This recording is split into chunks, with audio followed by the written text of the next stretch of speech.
आइए जानते हैं मृगशिरा नक्षत्र में देवगुरु बृहस्पति का प्रवेश का आप पर क्या फलित होगा।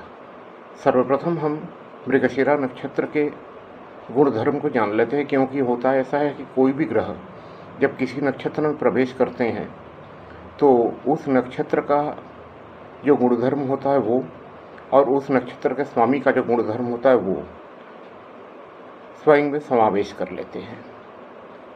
मृगशिरा नक्षत्र के स्वामी मंगल देव हैं, जो कारक हैं ऊर्जा के, साहस के, पराक्रम के।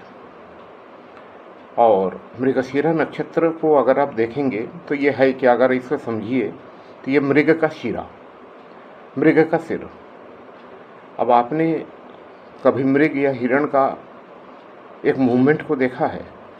अति सतर्क, दाहिने बाएं देखते हुए, खतरों को भांपते हुए मृग चलता है। थोड़ा तीक्ष्ण नक्षत्र है।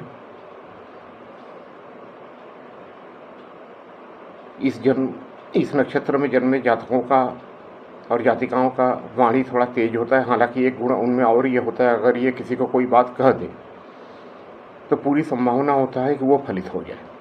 इसलिए इस नक्षत्र में जन्मे लोगों को बहुत ही सावधानी पूर्वक बात करनी चाहिए।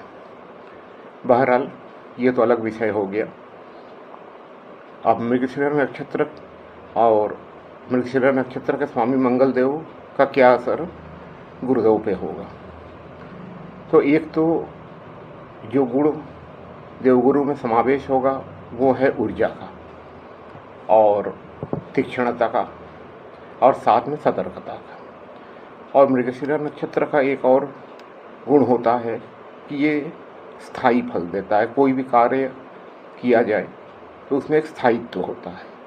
तो इन गुणों का समावेश देवगुरु में होगा। और आगे फलित जो मैं बता रहा हूँ आपके जन्म नक्षत्र के आधार पे है। अब जन्म नक्षत्र क्या चीज़ है? आपके जन्म के समय चंद्रमा जिस नक्षत्र में होंगे या हैं वो आपका जन्म नक्षत्र है। ये आप अपनी कुंडली से बहुत आसानी से पता कर सकते हैं। जन्म के समय चंद्रमा जिस नक्षत्र पे होते हैं वही जन्म नक्षत्र होता है। अगला 3 नक्षत्र जो है ये है रोहिणी, श्रवण और हस्त। अगर आपका जन्म नक्षत्र इन तीनों में से कोई है तो आपके लिए ये समय बहुत ही शुभ है। इन तीनों नक्षत्र के स्वामी चंद्र है, तो चंद्रमा की स्थिति भी अपनी कुंडली में देखें। और जहाँ तक देवगुरु का संचरण मृगशिरा में होने से आपको फलित होगा तो ये समय आपके लिए बहुत ही शुभ होगा। इस समय आपके संपदा में वृद्धि होगी, आपको लक्ष्यों की प्राप्ति होगी। अगर कोई काम आपने सोच के रखा हुआ है कि ये कार्य मेरा हो जाए, जो कार्य आपको कठिन लगता हो, जिस लक्ष्य को प्राप्त करना आपको कठिन लगता हो, तो ये एक ऐसा समय है जब उस लक्ष्य की प्राप्ति भी थोड़े प्रयास करने पर आपको हो जाएगी।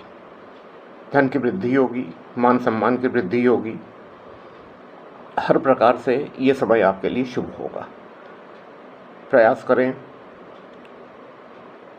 तो इस समय अच्छा धनोपार्जन भी आपका हो सकता है, व्यावसायिक वृद्धि भी होगी और साथ में चल अचल संपत्ति में वृद्धि हो सकती है। मतलब कोई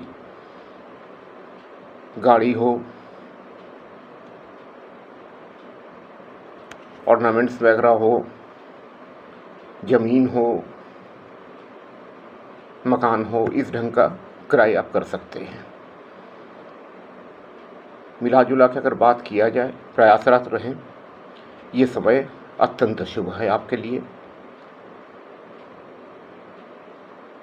ये कुछ आपको बहुत ही शुभ परिणाम दे करके जाएगा।